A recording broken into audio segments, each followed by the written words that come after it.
কুসুম। এখানে মঙ্গল কথাটি ব্যবহৃত হয়েছে মঙ্গলের মূর্ত প্রতীক যিনি তার প্রতিশব্দ রূপে। মঙ্গলের মূর্ত প্রতীক হলেন সদ্গুরু বা নিরাকার ব্রহ্মের সাকার রূপ বলে তিনি মঙ্গলের মূর্ত বিগ্রহ। তাই কেউ যদি নিষ্ঠা সহকারে রোজ ভোরে উঠে অর্থাৎ ব্রহ্ম মুকুট নিবেদন করে, তাহলে তার ভেতর দিয়ে এতখানি অতিরিক্ত শক্তির সঞ্চয় হয় যে এর উপরে দাঁড়িয়ে সে সব বিপদ আপদকে জয় করতে পারে। অন্য মানুষ যেখানে ভেঙে পড়ে সেখানে সে অটল হয়ে দাঁড়িয়ে থাকতে পারে, কারণ তখন মনে হবে আমার গুরু আমার সাথেই আছেন। ঠাকুর বললেন, যতই আসুক আপদ বিপদ যেমনই হোক প্রাণ, ইষ্টভৃতি আনেই আনে সবার পরিত্রাণ।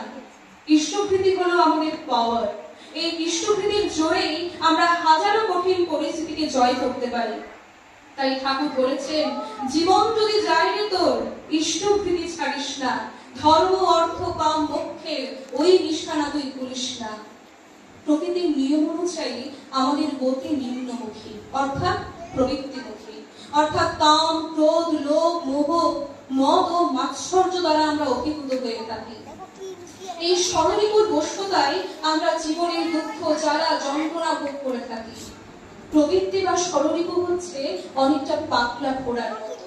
পাগলা ঘোড়ার পিঠে চড়লে যেমন কোথায় ছিটকে ফেলে দেবে তার নিশ্চয়তা নেই, ঠিক প্রবৃত্তিও তেমনটি। প্রবৃত্তির এই অভিভূতি থেকে নিজেকে সরাতে পারলেই মানুষ দুঃখকে জয় করতে পারে। আর এই প্রবৃত্তিকে নিয়ন্ত্রণ করার জন্য দরকার হয় একজন সৎ গুরু, যার প্রতি ভালোবাসার টানে মানুষ নিজেকে নিয়ন্ত্রণ করতে পারে। আর এই ভালোবাসার টানটি তৈরি হয় তাকে নিত্য নিবেদনের মধ্য দিয়ে। তাই গুরুর প্রতি ভালোবাসার টানটি অর্জিত রাখা এবং বাস্তব পরিচর্যার জন্য আমাদের নিয়মিত ভক্তি ভরে ইষ্টভৃতি নিবেদন করতে হয়।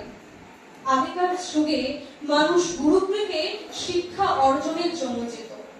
সেখানে থাকাকালীন তারা গুরুর পরিচর্যায় রত থাকত। হাল চাষ এমনকি ভিক্ষা করে হলেও গুরুর জন্য খাবার জোগাত। এমন গুরু ভক্তির জোরেই তারা মহাবিদ্বান হয়ে উঠত।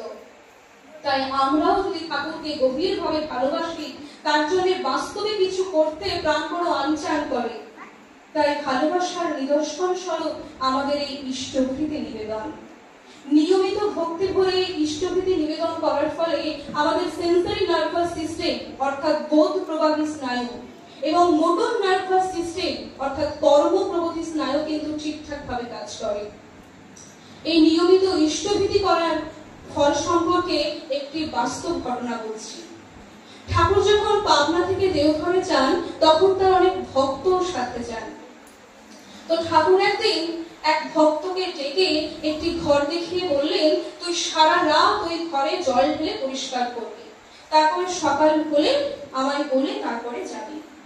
তো কয়েক ঘন্টা পর সেই দাদাটি ফিরে এসে বললেন, আগে ঠাকুর আমার ঘর পরিষ্কার করা হয়ে গেছে, আমি কি চলে যাব? ঠাকুর বললেন, তোকে জল ঢালতে বলেছি, তুই ঢাল দিয়ে।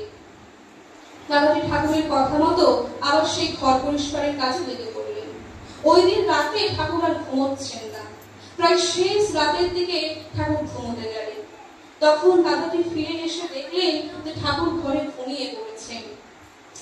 তখন দাদাটি মনে মনে ভাবলেন যে ঠাকুর আমার কাজ দিয়ে ঘুমিয়ে পড়লেন। তখন ঠাকুরের কাছে যিনি ছিলেন তিনি বললেন যে ঠাকুর আপনাকে এখন বাড়ি চলে যেতে বলেছেন। তো সেই মতো সকাল হতে একদম ভোর হতে দাদাটি বাড়ি ফিরে দরজা খুলতে বাতি জ্বালাতে দেখলেন একটি বিষাক্ত সাপ বিছানার উপরে। দাদাটিকে দেখে সেই সাপটি বেরিয়ে গেল। ওই দিন সকালে পুরো ঘটনাটি জানালেন ঠাকুরকে। ঠাকুর শুনে বললেন যে তুই তোর পুষ্টিটা নিয়ে গিয়ে একবার ওই অমুককে দেখিয়ে আয় তো। ঠাকুর যাকে দেখাতে